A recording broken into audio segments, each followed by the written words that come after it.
23편 5절입니다. 시편 23편 5절.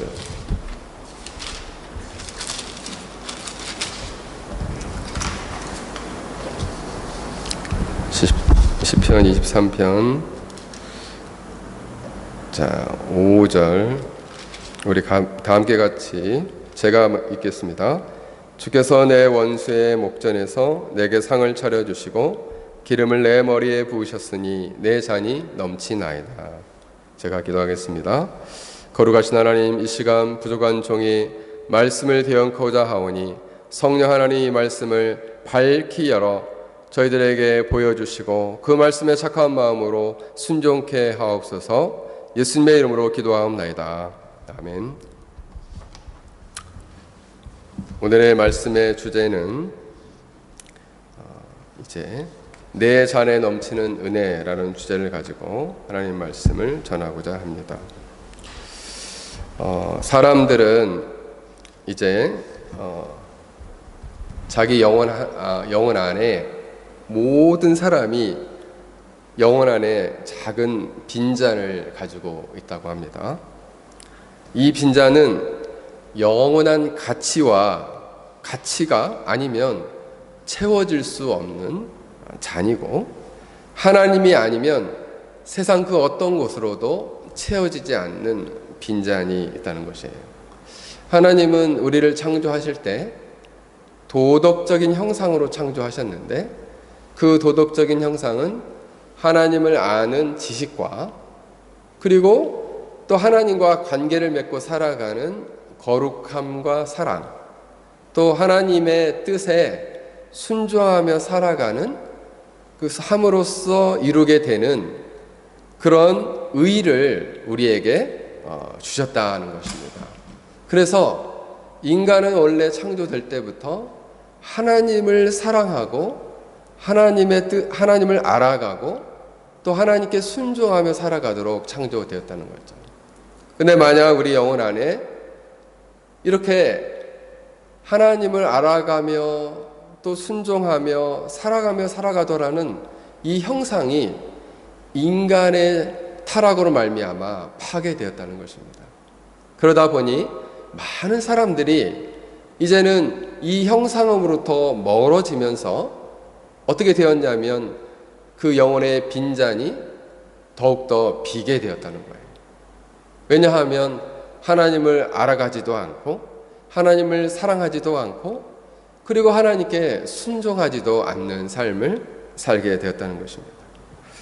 그 영혼의 빈잔은 가득히 채워지면 채워질수록 영원한 세계에 대해서 갈망하게 되고 그리고 하나님을 자신에 대해서 목마름을 갖게 되는데, 그 목마름이 채워지지 않으면 인간은 무엇이 찾아오게 되냐면 이 세상의 허무와 그리고 불만족이 찾아오게 된다는 거죠.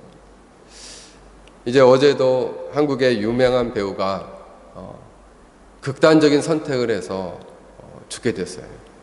나랑 나이가 똑같은 50살이야. 아직도 젊은데 일찍 죽음을 택하게 되었다는 거죠. 그게 뭐냐면 그 영혼의 빈잔에 채우지 못하니까 세상의 많은 허무함과 불만족 때문에 그 마음에 우울함이 와서 그 우울함을 견디지 못한 나머지 극단적인 선택을 하게 됩니다. 그 영혼의 빈잔은 꼭 채울 수 있는 것은 오로지 하나님 자신과 또한 하나님께로부터 오는 영원한 가치만이 그 영혼의 빈잔을 채울 수 있기 때문입니다. 그런데 오늘 본문에 보면 오늘 이렇게 말합니다. 내 잔이 넘치나이다. 왜 시인은 내 잔이 넘친다고 하였을까요? 마치 그는 이렇게 얘기를 합니다. 하나님 아버지, 제게 원수들 앞에서 이렇게 식탁을 베풀어 주신 것이 너무나 넘치고 넘치는 은혜고, 또한 성령의 특별한 은혜를 베풀어 주셔서 우리의 심령 안에 그동안 보지 못했던 세계를 열어주시고 내 심령을 가득히 채워주심으로 말미암아 내 잔이 넘칩니다 라고 고백하고 있습니다.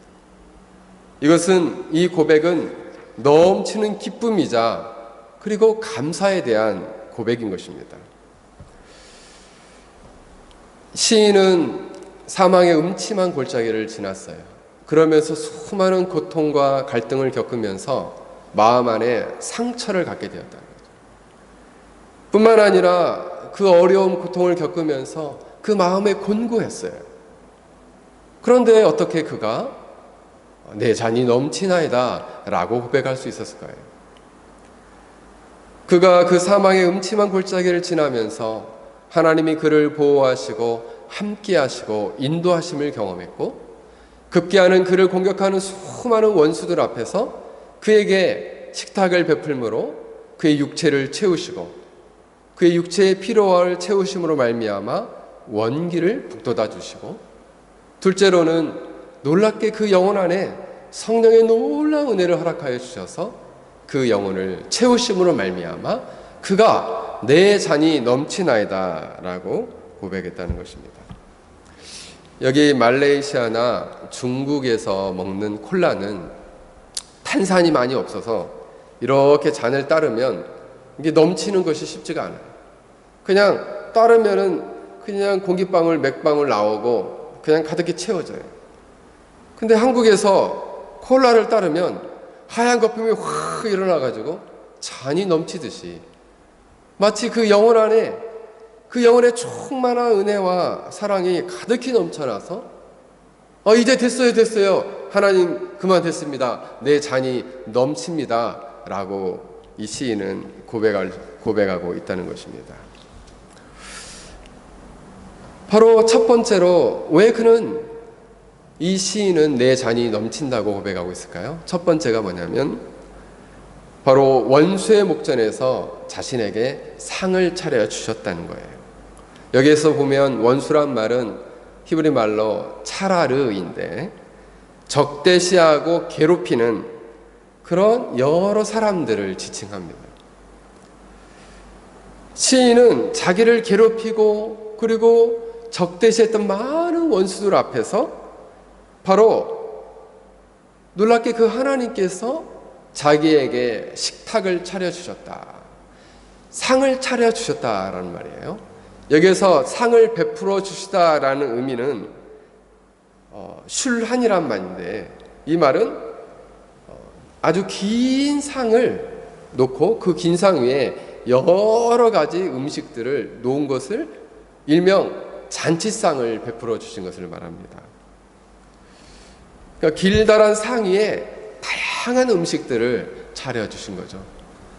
어제도 저희 가정이 이제 저녁에 교회 청소를 하고 너무나 맛있는 한국 음식을 먹었는데, 제가 생각해 봤어요. 맛있는 한국 음식이 어디 있을까?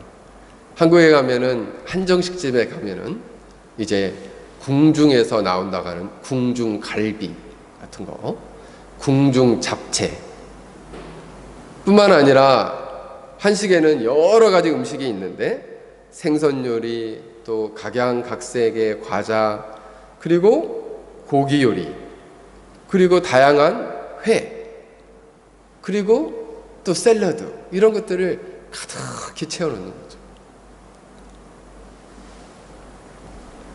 시인이 좋아할 만한 음식들을 하나님이 가득히 그 앞에 차려놓는 거예요. 그러면 시인은 허겁지겁 그 배고픔을 면하기 위해서 그 음식을 먹음으로 말미암아 육체적인 힘을 회복하고 그리고 잃었던 원기를 북돋아 주시는 것입니다. 동양에서는 이렇게 이제 왜 그러면 주님은 왜 하나님은 시인에게 이 상을 차려주신 건가요? 상을 차려주신다는 의미는 어떤 것인가? 우리나라뿐만 아니라 동양에서는 식사를 같이 한다는 의미가 매우 중요한 의미가 있습니다. 한국에서는 식구라는 말이 있어요. 식구, 우리 식구다, 식구. 그러니까 먹을 식 입구 구예요. 이거를 찾아보니까 한 집안에서 같이 살면서 끼니를, 밥을 함께 먹는 사람을 식구다. 이 말은 가족이라는 의미예요. 가족. 한 형제, 한 자매가 되었다는 것입니다.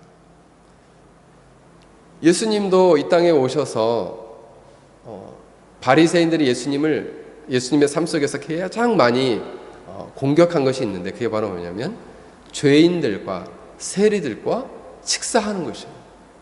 그 의미가 작지 않기 때문에 예수님은 바로 저 세리와 죄인들과 한 형제가 되었단 말이냐? 라고 생각하는 거죠. 요한계시록 3장에 보면 예수님께서 라오디게아 교회를 향해서 말씀하셔요. 사람들이 회개하여 마음의 문을 열고, 또 굳게 닫혔던 교회가 자신의 죄를 회개하고 마음의 문을 열면 예수님이 그들 가운데 들어가서 그들과 함께 앉으시고 내가 너와 더불어 같이 먹고 마시리라 말씀하고 계시죠. 내가 너와 너희와 더불어 먹으리라 말씀하고 있어요. 그러니까 먹는다는 의미는 이 먹는 식사를 통해서 내가 너희를 한 가족이요, 한 백성으로, 또 한 공동체로 인정해 주시겠다는 것입니다. 그런데 이렇게 원래 우리가 하나님과의 관계가 이토록 친밀했던, 깨어지지 않는 사랑과 연합의 관계였어요. 그러나 인간의 죄를 범함으로 말미암아 이 사랑의 연합이 깨어지고 말았다는 거죠. 바로 사랑이 깨어질 때, 관계가 깨어지고 큰 상처를 받게 된다라는 겁니다. 사람들과의 관계도 마찬가지죠. 그제도 한국에서 가장 큰 이슈가 아주 유명한 연예인 커플이 깨어지면서 이제 많은 사람들이 놀랬습니다. 세상을 다 가진 것처럼 그 결혼을 방송 미디어에서는 세기의 결혼이다, 한 세기에 있을까 말까 한 결혼이다 그랬습니다. 근데 불과 1년 8개월 만에 파경을 맞이했어요. 그래서 중국의 사람들은 그 기사를 17억 명이 봤다 그러고, 짧은 시간 안에. 그리고 일본, 인도네시아, 동남아권에 있는 사람들도 놀라가지고 그것을 막 클릭했다는 거예요. 그렇게 행복해 보이는 가정이 사랑이 깨어지게 된 거죠. 근데 그 결혼에 대해서 그 이혼을 믿을 수가 없다, 정말 세상에 믿을 사람 없다, 이렇게 사람들이 쑥덕거리면서 안타까워했어요. 근데 저도 한번 생각해 봤어요. 그렇게 사랑했던 관계가 깨어지게 되면 어떨까? 인생에서 가장 큰 상처와 가장 큰 고통 속에 현재 있겠구나, 이런 생각이 드는 거죠. 여러분, 마찬가지로 세상에서 아름다워 보이는 사랑과 연합이 깨어질 때도 큰 충격이 크고 큰 상처를 받게 되는데, 하나님과 우리와의 관계에서도 바로 이런 관계가 깨어지게 될 때 큰 충격을 받고 상처를 입게 된다는 거예요. 그렇게 되면 그 마음 안에 이제 고칠 수 없는 깊은 상처, 회복될 수 없는 상처를 안고 사람들이 살아가게 되는 것이죠. 그때 주님은 그 상처를 회복하는 방법이 무엇이냐 하는 거예요. 베드로가 예수님을 3번 부인하고 저주했습니다. 그래서 그 관계가 깨트려졌어요. 그리고 그 관계가 깨트려져서, 그래, 난 필요 없다, 그냥 주님도 이제 돌아가셨으니까 나는 고향에 돌아가서 고기나 잡아야지 하고 베드로는 자기 고향에 돌아갔어요. 그리고 갈릴리 바다에서 고기를 잡고 있었어요. 그때 예수님께서 그를 찾아갔습니다. 그리고 그를 불러서 이제는 고기를 구워주고 아침을 함께 먹었어요. 아침을 함께 먹은 후에 다시 그를 향해서 이렇게 말합니다. 식사를 함께 먹음으로 말미암아 제자인 이 베드로를 회복시키는 장면이 나타나요. 그리고 주님께서 그의 상처를 어루만지며 이렇게 물어요. 요한의 아들 시몬아, 내가 이 사람들보다 나를 더 사랑하느냐? 3번 물으시면서, 그러합니다, 내가 주님을 사랑하는 줄 주께서 아십니다. 이렇게 그게 고백하자, 내가 내 어린 양을 먹이라, 내 양을 치라, 내 양을 먹이라 라고 주님께서 이 베드로의 마음을 치유하시며 회복시켜 주고 계십니다. 이때 가장 먼저 하신 일이 먼저 그를 먹이시고 그의 원기를 회복시켜 주는 일이었습니다. 그러므로 말미암아 베드로의 영혼 안에 담겨 있던 상처는 치유되고 그리고 주님과 깨어졌던 관계는 회복되게 되었습니다. 바로 우리와 주께서 식탁을 차려주시는 것은 우리 영혼을 치료하고 회복시키고 다시금 하나님과 주님과의 올바른 관계를 맺도록 하시는 방법이라는 거예요.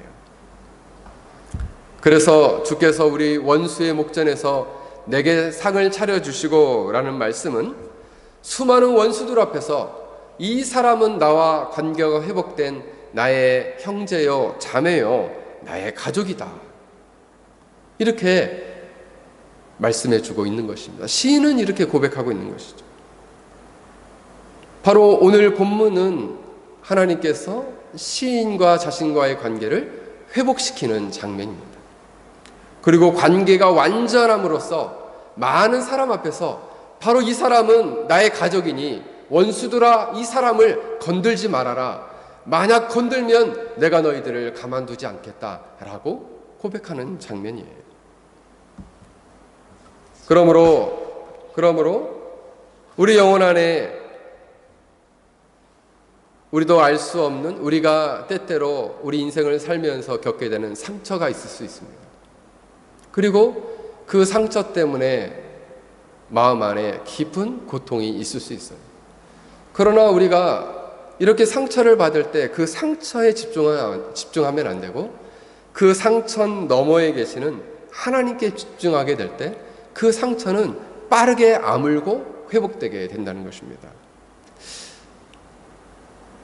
그리고 그 영혼의 빈잔에 가득히 채워지는 것을 그는 경험하게 될 것입니다. 그러므로 우리는 상처보다는 주님께 더 주목하고 집중함으로써 다시금 그 상처가 회복되어 하나님과 올바른 관계 회복으로 나아갈 수 있기를 주의 이름으로 간절히 축원합니다. 이제 마지막으로는 그가 어떻게 내 잔이 차고 넘친다라고 고백할 수 있었을까요? 그것은 바로 기름으로 내 머리에 부으셨다라고 말씀하고 있습니다. 다윗은 자기 아버지 이새의 집에 있을 때 놀랍게 기름 부음을 받았어요. 이 기름 부음은 바로 성령 하나님의 특별한 은혜와 능력의 표징을 경험하는 것입니다. 구약에서 보면은 하나님께서 기름을 부으시는 것은 특별히 하나님의 나라를 위해서 존귀한 나라의 사명을 감당하는 왕이나 그리고 제사장이나 선지자들에게 기름을 부으면서 그 성령의 특별한 능력과 은혜를 주셔서 그 사명을 잘 감당하도록 하기 위함이었어요. 그리고 특별한 재능을 줘서 그 재능을 통해서 하나님께 영광 돌리며 살아가도록 하기 위함이었다는 것입니다. 놀랍게 오늘 본문에 보면 시인은 이 성령의 기름 부음을 통해서 하나님께서 이루시는 역사에 대한 새로운 생각과 그리고 인식할 수 있는 그 인식의 지평이 새롭게 열리게 되었습니다. 그 새롭게 열리게 된 그 인식과 생각의 지평은 무엇이었을까요? 그러니까 눈이 확 열리게 되었어요. 그것은 시편 57편 9절에서 11절을 보면 주여 내가 만민 중에 주께 감사하며 문 나라 중에 주를 찬송하리이다. 무릇 주의 인자는 커서 하늘에 미치고 주의 진리는 궁창에 이르나이다. 하나님이여 주는 하늘 위에 높이 들리시며 주의 영광은 온 세계 위에 높이 들리기를 원하나이다. 시인은 성령의 놀라운 기름 부음을 통해서 새로운 눈이 열리게 되었는데 첫 번째는 바로 뭐냐면 하나님의 주의 인자가 커서 하늘에 미치고 라고 말씀하고 있어요. 이것은 인자라는 말은 헤세드, 포기치 않는 하나님의 사랑에 그가 눈을 뜨게 됐다는 거죠. 그가 눈을 뜨어 보니까 하늘 끝까지 가득 찬 하나님의 사랑을 보게 되었습니다. 이 헤세드는 원어로는 궁율, 자비, 선함이라는 뜻이에요. 성실한 사랑, 언약적 사랑이라고 주석학자들은 표현합니다.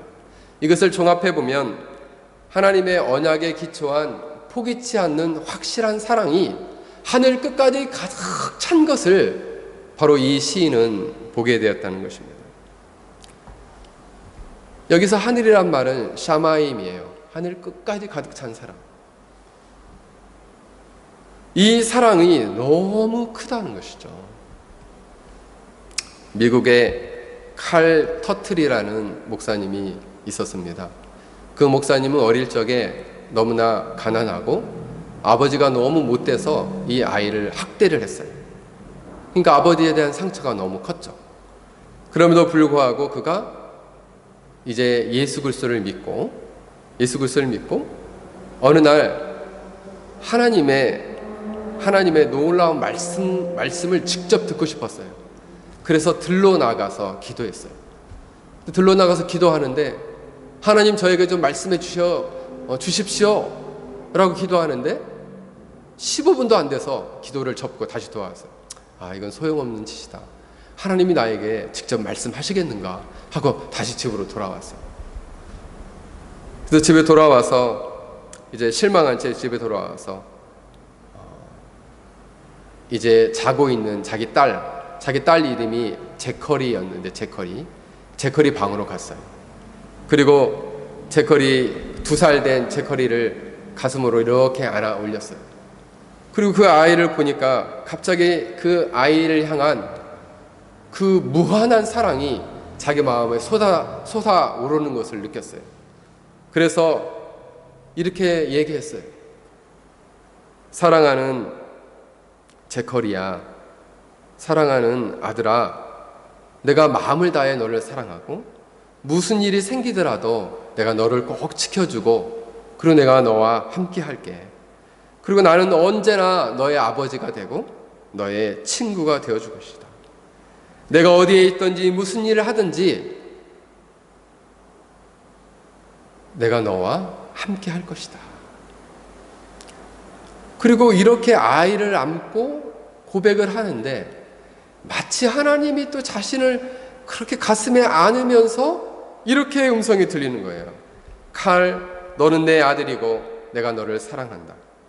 내가 무슨 일을 하더라도 내가 어디에 가더라도 항상 너를 사랑하고 필요한 것을 주고 인도해 주겠다.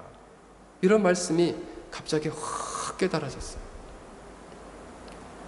이런 확신을 하나님이 주셨다는 거죠. 하나님이 지금도 내가 이렇게 곤고하고 어려운 가운데도 불구하고 나와 함께 하시는구나. 무한히 나를 사랑하신다. 저도 이렇게 교회를 목회하면서 이제 개척교회를 목회하는 것이 쉽지 않지만 때로 성도들이 같으면서도 이렇게 온다고 하면서도 오지 않을 때 그 어려운 가운데서도 여전히 저는 느끼는 것은 바로 뭐냐? 하나님이 우리와 함께 하신다. 그리고 하나님이 우리의 잔을 늘 채우신다. 그래서 걱정하지 않습니다. 두려워하지 않습니다. 그리고 감사할 수 있어요. 그런데 우리의 영적인 눈이 어두워지고 우리 마음에 불신앙이 생기게 되면 어떻게 될까요? 우리의 눈이 어두워지면 하나님의 사랑이 너무 커서 그 사랑을 보지 못하는 거죠. 마치 장님이 코끼리 다리를 만지면서 웬 기둥이 여기 서 있나 이 얘기하는 것처럼 전체를 보지 못하고 그 사랑을 보아도 그 사랑을 알지 못한다는 것입니다. 그러나 성령이 놀랍게 임재하고 성령이 우리 안에 역사하면 우리가 그동안 보지 못했던 그 무한한 하나님의 사랑을 볼 수 있는 인식을 확 열어 주신다는 것입니다. 그러한 사랑을 볼 수 있기를 주의 이름으로 간절히 축원합니다. 두 번째로는 이 성령의 놀라운 기름 부음이 임하면 바로 주의 진리, 에메트에 대해서 눈을 뜨게 된다는 것입니다. 주의 진리는 궁창에 이르나이다. 이 진리란 말은 에메트라는 말인데 이 에메트란 말은 진리와 성실함이라는 뜻이에요. 하나님은 너무나 진실하시고 변함이 없으셔서 그가 하신 말씀대로 행하시고 그 신실하게 그 일들을 이루어 가시는 분이라는 것입니다. 그 신실하게 하나님 자신도 신실하시고 그 말씀도 신실하셔서 그 말씀을 이루어 가시는 것이 온 땅에 가득하게 되었다. 여기 보면 궁창이란 말은 원문에 보면 이 말은 샤하크라는 말인데 구름이라는 뜻이에요. 구름. 바로 진리가 이 땅에 실행되는 것이 하늘의 구름이까지 가득 차게 된다는 것이에요. 그것을 보게 되었다. 여러분, 성령이 임하면 하나님의 은혜와 사랑이 하늘에 이르고 성령이 임하면 그 진리가 이 땅 가운데 가득 차서 저 구름까지 이르게 된 것을 목도하게 되었다는 것입니다. 그 진리가 신실하게 이루어지는 것은 예수 그리스도를 통해서 이루어지게 되었어요. 예수님께서 이렇게 말씀합니다. 내가 곧 길이요 진리요 생명이니 나로 말미암지 않고는 아버지께로 올 자가 없느니라. 예수님은 내가 곧 진리다 말씀하고 있어요. 단순히 지식적이거나 이론적이거나 철학적이거나 추상적인 것이 아니라 바로 예수님을 믿으면 진리가 깨달아진다는 의미가 아닙니다. 이 진리란 말은 헬라어로는 아레세이아인데 진실, 신실함, 실제. 예수님은 진실하시고 신실하시고 실제하시다. 예수님은 하나님의 무한한 사랑으로 말씀하시고 그 말씀대로 신실하게 행하시고 우리를 구원하여 주시고 우리를 사랑하여 주시고 그리고 그 신실한 당신의 죽음과 십자가의 죽음과 부활을 통해서 그의 사랑과 그리고 그의 진리를 신실하게 이루어 주셨다는 것입니다. 그러므로 우리는 그 진리이신 주님을 따라 걸으면 우리가 진리에 이르고 영원한 생명에 이르게 된다는 것이에요. 그러므로 성령 하나님이 강력히 임하게 되면 진리이신 주님에 대해서 우리가 깨달아가게 되고 그 진리이신 주님을 따라 걸어가게 되고 그 진리이신 주님을 따라 걸어가게 되면 영원한 생명에 이르게 되고 그 영원한 생명을 소유한 채 영원한 하나님의 집에 거하게 되는 것입니다. 그러므로 진리는 곧 주님을 아는 것이고 그리고 주님을 알고 우리 자신을 부인하고 십자가를 짊어지고 주님의 뒤를 따라가는 삶을 살게 되는 것입니다. 그러므로 예수님은 우리가 이 땅에서 걸어가야 할 길이요 그리고 우리가 행하며 가르쳐야 할 진리요 또 우리가 누려야 할 영원한 생명인 것을 우리는 깨달아야 하는 것입니다. 그렇다면 우리가 이러한 사랑과 진리, 은혜와 진리를 깨닫게 되었을 때 그럼 과연 나는 현재의 삶, 미래의 삶을 어떻게 살아야 되느냐 하는 것이죠. 우리 각자에게 주어진 현재의 모습과 미래의 사명, 현재의 사명은 우리가 어떻게 눈을 떠라 하는 것이냐 하는 거예요. 하나님은 우리로 하여금 먹을 것을 차려주셔서 원기를 회복시키시고 하나님과 관계를 회복시켜 주셨어요. 성령을 부으셔서 우리의 눈을 열어 하나님의 사랑과 진리의 위대함을 보게 하셨습니다. 그러면서 우리로 하여금 어떠한 삶을 살아가야 하느냐에 대해서 촉구하신다는 거죠. 우리는 무엇을 위해서 어떻게 살아야 할까요? 예수님께서는 감람산에서 명확하게 이에 대해서 말씀하고 계십니다. 너희는 먼저 그의 나라와 그의 의를 구하라. 그리하면 이 모든 것을 너희에게 더하시리라. 우리가 먼저 하나님의 나라와 그 영광과 그 의를 위해서 살아가면 하나님께서는 그 모든 것을 더해 주시겠다. 우리의 빈잔을 채우시고 우리의 잔이 넘치도록 부어주시겠다는 거예요. 믿음이 적은 자들아 너희는 염려하기를 무엇을 먹을까 무엇을 마실까 무엇을 입을까 염려하지 말라. 그러므로 내일 일을 염려하지 말라. 내일 일은 내일 염려할 것이요 한날의 괴로움은 그날의 족하니라. 염려하지 말고 하나님의 사랑과 진리를 따라 믿음으로 살 것을 권면하며 더 나아가서는 굳건한 믿음으로 하나님을 의지하여 하나님의 나라와 영광을 위해 힘있게 그 길을 걸어가라는 것이에요. 축구 경기를 보면 아주 중요한 것이 네 가지가 나옵니다.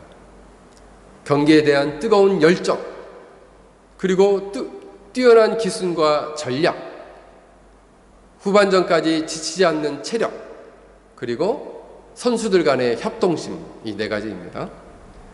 바로 교회도 하나님의 나라를 확장을 위해서 영적 전투를 벌일 때에 교회가 이 어두운 세상 속에서 하나님의 나라를 온전히 이루기 위해서는 네 가지가 필요하다는 것이죠. 복음에 대한 뜨거운 열정, 그리고 이 시대와 상황에 맞는 선교에 대한 올바른 전략과 계획, 그리고 세 번째로 말씀과 기도를 통한 영적인 체력, 그리고 성도와 목회자 간에 이제 비전을 공유하여 이 사명을 위해 마음과 생각을 일치해 나아가는 것입니다. 이것을 통해서 우리가 하나님의 나라와 의와 영광을 구하며 살아갈 수 있다는 것입니다. 하나님은 놀랍게 이러한 삶을 살아가는 자에게 축복하시겠다 말씀하고 있습니다. 하나님은 하나님의 나라와 의와 영광을 위해 수고하는 자들을 이 땅에서 그의 빈잔을 채우시고 육체를 회복시키고 영혼 안에 놀라운 축복을 주셔서 하나님의 사랑과 진리에 대한 지평의 새로운 눈을 열게 해주십니다. 이것이 현세에 우리에게 주시는 하나님의 놀라운 축복이요, 더불어 내세까지도 우리를 향한 하나님의 영원한 집을 예비하고 있다는 것입니다. 하나님의 놀라운 축복을 의지하고 살아가는 저와 여러분이 되기를 주의 이름으로 간절히 축원합니다.